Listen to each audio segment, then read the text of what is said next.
Labą dieną. Vėl susitinkame po galima sakyti, ir prailgusio laiko su naujomis knygomis bibliotekoje. Aišku, tikriausiai buvote knygų mugėje, galbūt kažką nusipirkote, gal kažką tik nusižiūrėjote. Tai jeigu nenusipirkote, tai labai kviečiam užeiti į biblioteką, nes tikrai turime daug naujų ir gražių knygų, įdomių knygų ir įvairiam skoniui.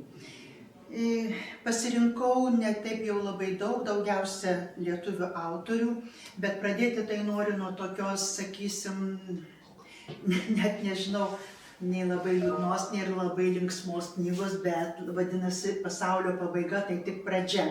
Peteris Zajanas, amerikiečių geopolitikas, strategas. Pasirinkau tą knygą todėl, kad dabar geopolitinė situacija tikrai yra ganėtinai, sakyčiau, šokiruojanti. Tai perskaičius šią knygą galbūt būtų galima rasti kai kurios atsakymus į mums kylančius klausimus. Šis autorius nagrinėja mūsų dabartinę tvarką, tiesiog kalbėdamas apie visas sritis, apie transportą, apie finansus, energiją, pramoninės žaliavas, gamybą, žemės ūkį ir kaip tai susiję, kaip ta tvarka, kurioje mes įpratę gyventi, po truputį slenka link netvarkos. Na, bet autorius ganėtinai optimistiškai žiūri į tai ir duoda keletą patarimų, kaip galbūt galėtume mes to išvengti. Tai gal todėl ir vadinasi knyga Pasaulio pabaiga, tai tik pradžia. Na, turbūt žinom iš gyvenimo visi, kad kiekviena pabaiga turi pradžią. Tai nėra pabaiga, gal kažkam pabaiga, bet kažkam yra pradžia. Dabar kitos knygelės, dar viena knyga Antano Marcelionio, master versija 1.1. Ši knyga skirta grinai jaunimui, jauniems žmonėms, nes tai yra technotrileris. Pats autorius yra Šaulių sąjungos narys, mokslinės fantastikos rašytojas ir programuotojas. Nelabai išmanydama technologijas tikrai nesiimsiu vertinti šio romano, todėl kad jame labai daug dirbtinio intelekto darbo, į visos iliustracijos sukurtos dirbtinio intelekto pagalba, ką darė pats autorius. Tiesiog man labai patiko, turbūt visiems žinomo Aido Puklevičiaus atsiliepimas apie šitą knygą. Tai aš tiesiog paskaitysiu ir galbūt susidarysit nuomonę, verta jums ją skaityti ar ne. Ir ko reikia geram kariniam technotrileriui, dar žodis, kur sudėtingas, nelabai ir ištariu. Veiksmo ir dar daugiau veiksmo. Antagonisto, kurio nekęstum labiau, nei jo nekenčia pagrindinis veikėjas. Technologijų, kurios gąsdina priešo rankose ir įkvepia naudojamus saviškių. Ir pagaliau pabaigos, kuri galėtų tapti tęsinio pradžia. O gal net ir paraiška visai romanų serijai. Labai rekomenduoju. Tad jeigu skaitote arba klausote, arba sekate Aidą Puklevičių, tai ši knyga tikrai jums. Gal ir toliau tęsiu lietuvių autorės, kadangi pasiėmiau lietuvių autorės, dvi autorės, kurių tikriausiai pristatyti visiškai nereikia. Tai yra Irena Buivydaitė ir Jolita Herlin. Jos kaip ir praėjusiais metais knygų mugėje, taip ir šiemet netgi kartu pristatė savo knygas, nors šiemet jau parašė abi po vieną knygą, kas pernai buvo, jeigu skaitote ir domitės šiomis autorėmis, tai jos buvo parašiusios vieną knygą abi. Šiemet jos išleido atskiras knygas. Na, kad jos galbūt šiek tiek panašios, galima taip tvirtinti, bet savotiškai ir skiriasi. Žinoma, skiriasi, sakysim, gal tekstu pačiu, stiliumi. Buivydaitė man tokia labiau paprastesnio stiliaus, daugiau dialogų ir istorija, siužetas toksai, sakysim, ganėtinai įprastas gyvenime. Paplūdimyje susitinka dvi moterys vienišos, Skirmantė ir Gelmina, patyrusios daug nusivylimų, daug išsiskyrimų, santykių neapibrėžtumo. Ir jos viena kitai pasipasakoja savo istorijas. Na ir tikriausiai klausimas joms abiems, ar pavyks joms susirinkti save ir vėl pamilti. Tai perskaitę šią knygą sužinosit. Kita knygutė Jolitos Herlin Nepažįstamoji. Man šita pasirodė labiau intriguojanti, labiau, gal ir tokia kosmopolitiška, nes čia veiksmas vyksta ir Vokietijoje, ir Portugalijoje, ir pati herojė šios knygos daug keliaujanti menininkė, pabuvojusi įvairiose pasaulio šalyse, ir daug apie meną, apie paveikslus rašoma. Na, o pagrindinis šios knygos herojus, pensininkas Martinas, netekęs prieš keletą metų savo žmonos, vis dar lanko tas vietas, kuriuose jie abu buvo laimingi, kur abu lankėsi su žmona. Ir viena iš tokių vietų yra paplūdimys prie Elbės. Tame paplūdimyje, tas paplūdimys yra įdomus to, kad tai yra nudistų paplūdimys. Ir tame paplūdimyje lankosi tie patys žmonės metai iš metų, jie jaučiasi beveik kaip šeima, jie pabendrauja, pasipasakoja savo kažkokias tai būties smulkmenas, pasivaišina kartu atsineštais sumuštiniais ar pyragaičiais ar gėrimais. Ir vieną kartą jis tame paplūdimyje pastebi moterį, kurios niekada nematė, kurios ten niekada nebuvo. Ir kadangi Martinas yra rankų chirurgas, išgelbėjęs ne vieną porą rankų per savo gyvenimą nuo įvairiausių traumų ir atlikęs daugybę operacijų, jis tiesiog fenomenaliai įsidėmi žmonių rankas. Ir jis pastebėjo, kad tos moters rankas jis tikrai kažkur yra matęs. Na ir iš viso to išsivynioja ganėtinai įdomi istorija, kuri į Martiną tiesiog pakviečia į tokią kelionę kartu su ta moterimi, įspėti jos gyvenimo mįslę. Taip, kita knygutė yra Galinis kambarys, švedų autorius Horstas, Džornas Lyras Horstas.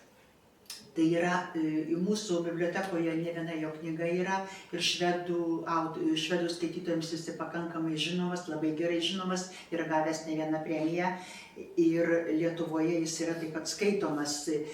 Įdomu tai, kad pats autorius 20 metų dirbo policijoje ir vieną kartą perskaitęs kažkokį nelabai vykusį detektyvą, taip supyko, kad trenkė tą knygą į sieną ir pasakė, parašysiu pats, kur kas geresnę. Ir taip ir atsitiko. Ir jis pradėjo rašyti detektyvus tiesiog iš savo policininko patirties, iš to, ką jisai matė dirbdamas policininku. Ir dar iš to noro sukurti pagrindinį herojų, detektyvą, tyrėją, kuris būtų visai kitoks negu įprastai literatūroje, kad jie būtų tokie vienišiai, ten mėgėjai pasistatyti viskio, gurkšnoti, apskritai neturi šeimos, besiblaškantis, pasimetę. O šito autoriaus pagrindinis detektyvas ir herojus šių romanų, tai yra serija romanų serija, Viljamas Vistingas yra visiškai kitoks, jis yra šeimos žmogus, jis rūpinasi savo šeima, jis yra pastovus, jis yra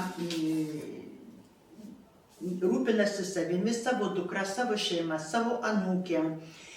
Ir tiesiog toks policininkas, kurį sutikęs bet kokioje situacijoje, tu nori su juo bendrauti, tu nori pasikviesti į namus ir pasipasakoti jam viską, ką tu žinai. Tai turbūt, o detektyvas, ši knyga prasideda tuo, kad randamas miręs žinomas parlamento narys Švedijos, kaip ir miręs savo mirtimi, bet iš tiesų, kai policija pradeda domėtis, paaiškėja, kad tai yra žmogžudystė, o paskui parlamentaras seka įvairiausi, tokie keisti dalykai. Na ir dar dvi knygutės, kurias nežinau, ar galėčiau pakomentuoti, gal greičiau jomis reiktų pasigrožėti. Aišku, reikia paskaityti, bet tai yra knyga Kristinos Sabaliauskaitės Kaip skaityti meną. Na, turbūt Kristinos Sabaliauskaitės taip pat pristatyti nereikia. Puikiai žinome jos nuostabius romanus. Jis turi turbūt aibę savo skaitytojų. Na ir bet šitą knygą ji parašė būtent pagal savo profesiją, ji yra menotyrininkė. Tai galų gale parašė knygą, kurioje ji nori, sakyčiau, gal supažindinti mus ar išmokyti mus suprasti meną. Čia meno kūriniai yra, kurie yra Lietuvoje, muziejuose, bažnyčiose, kuriuos jūs galite pamatyti, susirasti ir šios knygos pagalba juos suvokti, suprasti ir labiau pajusti. Na, autorė rekomenduoja šią knygą pradėti skaityti nuo meno žodynėlio. Na ir čia yra tokie dalykai, kurie supažindina su meno technika, su autoriais, su visom klastotėm ar ten replika, su tais dalykais, kuriuos galime sutikti meno pasaulyje, su žanru, su stilium, su įvairiais dalykais, dažais, pigmentai, žodžiu, labai įdomiai, tiesiog praplečia akiratį visiems besidomintiems menu, tikrai rekomenduojam šią knygą. Autorė buvo knygų mugėje ir pasigirsiu, aš nusipirkau jos knygą ir gavau autografą. Ir dar viena knyga, kadangi irgi galiu prisipažinti, esu begalinė šunų mylėtoja, tai man tokia knyga yra kažkas nuostabaus. Tai Alfo Ivanausko knyga Meilė, tu gyvensi ilgiau. Na, ilgiau tikrai ne, bet meilė, tai jo čia visiškai teisybė, mylėti gyvūnus, tai yra nuostabu ir reikia juos mylėti, tai yra mūsų draugai, tai yra tokie gyvūnai, kurie tave pasitinka, tave myli be jokio atsako, be jokio pykčio, be jokių kitų blogų minčių. Ir man labai patiko čia ta knyga susijusi ne tik tai ten, tarkim, su kažkokiam, čia neaprašo nei kažkokiu tai ten veislių, gyvūnėlių ar dar kažko, bet čia pasakoja, kaip juos reiktų maitinti. Na, pavyzdžiui, jeigu jūsų šuniuko gimtadienis, jūs galite jam štai paruošti tokią šventę, su tokiais patiekalais. Na, žodžiu, čia yra pasakojama, rašoma ir pateikimi receptai apie sveiką gyvūnų mitybą. Tai tikrai, tai žinoma, tokia labai sunki knyga ir gana didelė ir turbūt ir gana brangi, tai gali ją įsigyti ne visai tikslinga, nebent jūs ten tikrai turite daug šuniukų arba tiesiog be galo juos mylite, bet mielai kviečiame į biblioteką, galite pavartyti, išsirinkti mėgstamą receptą, kuris jums patinka, na ir pamaloninti tuo receptu savo augintinį. Tai tiek suaugusių literatūros. Dabar kolegė Vidutė pristatys vaikų. Tai sveiki visi. Aš irgi noriu pradėti nuo knygų mugėje Viešnagės. Iš tikrųjų, vaikščiodamos su kolegėmis, stebėjomis, kiek šiemet daug ir koks gausus pasirinkimas yra vaikų literatūros, kas labai džiugina, nes iš tikrųjų tai ir yra ateitis mūsų skaitytojų. Ir šiandien pasirinkau tokias, vėlgi pagal amžiaus grupės knygas ir pradėsiu gal nuo paaugliams skirtų knygų. Tai leidyklos Debesų ganyklos išleistos knygos, apdovanotos knygos ir pirmoji, kurią norėčiau pristatyti, tai Atsarginis išėjimas, autorė Godel Gišen, tikiuosi teisingai perskaičiau. Knyga skirta paaugliams. Iš tikrųjų, kadangi pati turiu vaikų paauglių, tai labai džiugu, kad kuo daugiau atsiranda ir bibliotekos fonduose pastebim, kad paaugliams vis dar trūksta šios literatūros, šios amžiaus grupės vaikams, jaunuoliams. Tai labai džiugu, kad jų išleidžiama vis daugiau. Ir kalbama apie jų problemas. O jų tikrai jie turi daug ir mes tėvai žinome ir visuomeniai pastebim, kad reikia jaunimui kuo labiau padėti, spręsti savo kažkokias iškilusias psichologinės ypatingai problemas. Tai ši knyga viena iš tų. Kaip rašo psichologė Rugilė Šatė lietuvė, ši knyga skatina atkreipti dėmesį į paauglių problemas ir ieškoti sprendimų. Joje aptariamas patyčių, pirmosios meilės, karo konteksto, kuris dabar labai aktualus, nepriežiūros, santykių su tėvais, mokymusių sunkumų, draugysčių patirtis. Žodžiu, visos tos problemos, pirmosios problemos, su kuriais susiduria mūsų jaunuoliai. Na, čia kalbama apie paauglius Nadešą, Miro ir Janą, kurie, kaip čia rašo, pasmerkti gyventi klasės džiunglėse. Tai iš tikrųjų turbūt tos pirmosios socializacijos pamokos ir vyksta klasėje, kadangi ten susitinka su įvairiais savo draugais iš įvairių šeimų, na ir ten kyla pirmosios jų problemos. Tai kaip jiems sekasi spręsti tas problemas ir jie turbūt susiduria su savo karu, su savo santykiu ir kariauja dėl santykių, būtent ir dėl tų pirmųjų meilių ir visa kita. Tai šiek tiek dar apie autorę norėčiau. Autorė, na tiesiog pati, kaip sako, gyvena tą paauglišką gyvenimą jau ir suaugusi ir vaikystėje lipdavo į obelį, kad tarp šakų netrukdama galėtų skaityti ir toliau taip elgėsi. 20 metų dirbo Nyderlandų kalbos mokytoja ir jos, knygų krūva namuose pasidarė neaprėpiama, tada nusprendė, kad reikia ir pačiai pradėti rašyti. Ir ši knyga buvo nominuota Flandrijoje, Belgijoje apdovanojimu, pelnė Tarptautinės jaunimo bibliotekos apdovanojimą White Raven. Tai tikrai manau, kad jaunimui turėtų patikti, juolab, kad ir viršelis štai susigūžęs paauglys atspindi šios knygos turinį. Kita Debesų ganyklos taip pat apdovanota knyga Cecil Eken, Magiškas sodas.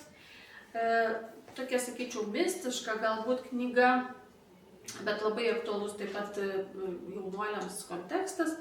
Mija su mama, mažuoju broliuku ir patėviu persikelia gyventi į naują miestą. Na ir ten pradeda, žinoma, lankyti naują mokyklą. Na ir žinoma, kaip ir turbūt būdinga paaugliams, ta pasikeitimas aplinkos jiems daro labai didelę kliūtis toliau, tarkim, ir bendravime, ir naujos mokyklos pasikeitimas taip pat juos labai įtakoja. Dažniausiai tai būna neigiama patirtis. Paskui, žinoma, viskas išsisprendžia ir tiesiog išvirsta visai į gerąją pusę, bet vėlgi labai aktuali istorija ir nūdienai. Ir tai danų autorė, kuri 23-24 metais buvo nominuota prestižiniam Astridos Lindgren atminimo apdovanojimui. Tai manau, kad ši knyga turėtų patikti mūsų paaugliams ir siūlyčiau ją perskaityti jiems, galbūt net ir jų tėvams. Dar viena, pavadinta skambiai, bet manau, kad tikrai nebereikalo, pasaulinis bestselleris. Ir čia yra tokia citata užrašyta, buvo Tolkienas, yra Pullmanas, o dabar ir Catherine Randell. Neįtikėtinos būtybės knyga, kurioje iš tikrųjų jaunuoliams, kurie mėgsta tokias mistinės būtybės, o dabar nepaslaptis, kad jaunuoliai ir vaikai domisi tai, kas yra mistiška, kas yra turbūt mistinių pasaulių tiesiog. Tai šioje knygoje jo tikrai rasim ir mane nustebino, kad pirmajame, galima sakyti, skyriuje yra supažindintas su tais personažais, apie kuriuos kalbama. Tai yra mistiniai personažai, tokie kaip Almiražas. Tikrai man neteko girdėti, tai akinamų grožio raguoti kiškiai, tarkim, kentauras, kentaurus žinome jau iš įvairių padavimų, bet pavyzdžiui, grifonas, drakoną žinome, chimerą žinome, bet yra dar ir tokių, su kuriais mums nėra tekę susidurti, o tai yra šios knygos veikėjai. Tai aš manau, kad mūsų jaunimą supažindinti šiomis mitinėmis būtybėmis, o dar jau labiau, kad jie yra pagrindiniai veikėjai šios knygos, tai manau tikrai pavyktų mums sudominti. Bet pagrindinis kontekstas tai taip pat vienas iš mistinių būtybių jauniklių yra išgelbėjimas iš slapto ežero, ir kaip jo gyvenimo istorija pasakojama. Tai aš manau, kad ši knyga turėtų susilaukti dėmesio ir mūsų jaunimo tarpe. Ir grįžkime į tokią mūsų kasdienybę ir galbūt artimesnius mums dalykus, tai Vytautas Račickas. Čia yra Latatukas. Na ir iš tikrųjų tai turbūt nesenstanti klasika, nieko atrodo neįsiskirianti knygelė, plona, bet tikrai susilaukianti dėmesio. Pati parnešiau dukrai, kuri kuo toliau to labiau vis atsisako skaityti, bet šią knygelę suvalgė per vieną vakarą kabutėse, nes tikrai trumpos istorijos, labai smagios, visi pažįstam ir užaugom turbūt su gerbiamo Karačicko knygomis. Tai iš tos pačios istorijos, tik tai žinoma ir dabar, kaip sakė pats autorius, kuris lankėsi mūsų bibliotekoje ir pats atvežė šias knygas, šiek tiek pritaikyto šiuolaikiniam kontekstui. Modernesnės. Bet personažai ir visi jų nuotykiai tikrai nesikeičia, bet turbūt ir mes, tėvai, kurie jaučiam nostalgiją jo kūrybai, tai manau tikrai pavyks sudominti mūsų mažuosius skaitytojus ir dabar. Holy Web, tai jau iš tikrųjų sunku suskaičiuoti, kiek šitų smagių knygelių yra išleista, tai taip pat jau galima vadinti klasika. Ugniagesių išgelbėtas kačiukas, bet šios knygos tikrai mylimos ir manau mūsų padalinių bibliotekininkės gali tai patvirtinti. Nedidelės knygelės, kurios taip pat labai kurias lengva ir per vakarą perskaityti, bet tikrai susilaukia dėmesio, ypatingai tie mieli personažai, apie kuriuos čia yra rašoma. Tai dar viena dalis iš Holy Web kolekcijos. Pakankamai įdomi knyga yra išleista patiems mažiausiams. Na, jau sniego beveik nebeliko, ačiū Dievui, ir sulaukėme pavasario, bet labai mažas sniego žmogus. Tokią knygą noriu pristatyti lietuvių autorių Eglės Gelažiūtės Pranevičienės, iliustravo dailininkas Dovydas Čiuplys. Bet kuo toliau, tuo daugiau yra komiksų knygų lietuvių literatūroje. Tai irgi viena knygelė iš tos serijos. Ir irgi turbūt neleisite pameluoti, kad šios knygelės irgi jau yra mūsų vaikų pakankamai mėgstamos, kadangi nereikalauja daug ir intensyvus skaitimo, bet tai yra vis tiek skaitimas. Ir nors ir jau tiems, kurie nelabai mėgsta skaityti, tai tokią knygelę tikrai, aš manau, galima įkalbėti, pradėti skaityti. Na, o manau, kad pradėjome nuo šios įsitrauks ir į didesnius tekstus. Tai tikrai labai smagių iliustracijų knygelė ir, galima sakyti, kad tai pradedu skaityti komiksus tokią seriją, čia baltų lankų knygelė. Na, šiame komikse rašo tekstas didžiosiomis raidėmis, juokeliai kiekviename puslapyje, nauji žodžiai ir posakiai, idėjos, ką veikti prisnigus, net yra vieta apmąstymams nupiešti. Iš tikrųjų, vidury knygos yra 2 puslapiai, kur galima nupiešti arba parašyti savo įspūdžius skaitant šią knygą. Tai irgi pakankamai įdomu. Žinoma, į bibliotekos knygą gal nenupiešim, jau neleisime piešti, bet štai galima pasiūlyti ir baltą popieriaus lapą ir išreikšti, tai taip išreikšti savo įspūdį skaitant šią knygą. Tai nedidelė, bet tikrai smagi knygelė patiems mažiausiams. Na, Labanakt ponė Bruzdulė. Štai koks gražus ožiukas, užsimerkęs, Maurui Kūnas knyga suomių autorius. Ramusis ponas Bruzdulis neįtarė, kad yra miesto garsenybė. Na ir kuo jisai garsus? Ogi tuo, kad kiekvieną naktį jis lunatikuoja. Ir kai pradeda miegoti, žodžiu, lunatikuoti tampa tiesiog miestelio įžymybė. Kadangi lunatikuodamas jis tampa roko grupės dainininku, kitą kartą turi tokį ir nelabai teigiamą atspalvį, nes po jo pasivaikščiojimo miestelėnai neranda savo šaukštų ir kurgi jie dingsta, tai taip pat vaikai turbūt perskaitė šioje knygelėje. Tai tokia pakankamai netradicinė istorija, bet aš manau, kad vaikams turėtų labai patikti. Čia irgi citata. Maurių Kūnas žaismingai parodo, kas gali nutikti, kai išeini iš savo komforto zonos. Originalu, žavinga ir nepaprastai linksma. Taigi ir mūsų augusius skatina, kad tas išėjimas iš komforto zonos kartais būna visai netoks jau ir baisus. Tai štai tokias knygas šiandien pristatome, jų žinoma turėsime ir daugiau, čia tik tai mūsų pasirinktos. Tai ačiū už dėmesį. Dar noriu paantrinti Vidutei, net atsiverčiau pabaigoje ir radau, kad Holly Webb yra parašiusi 150 šios serijos knygų. Nu, lietuviškai tai turbūt tiek nebus išversta, ko gero. Bet įsivaizduojat, koks produktyvumas autorės ir kaip apie tuos pačius gyvūnėlius visą laiką sugalvoti vis naujas istorijas, kurias mėgsta vaikai skaityti. Tai dar kartą ir aš prisidedu ačiū ir susitiksim po mėnesio su naujomis knygomis. Iki malonaus. Iki malonaus.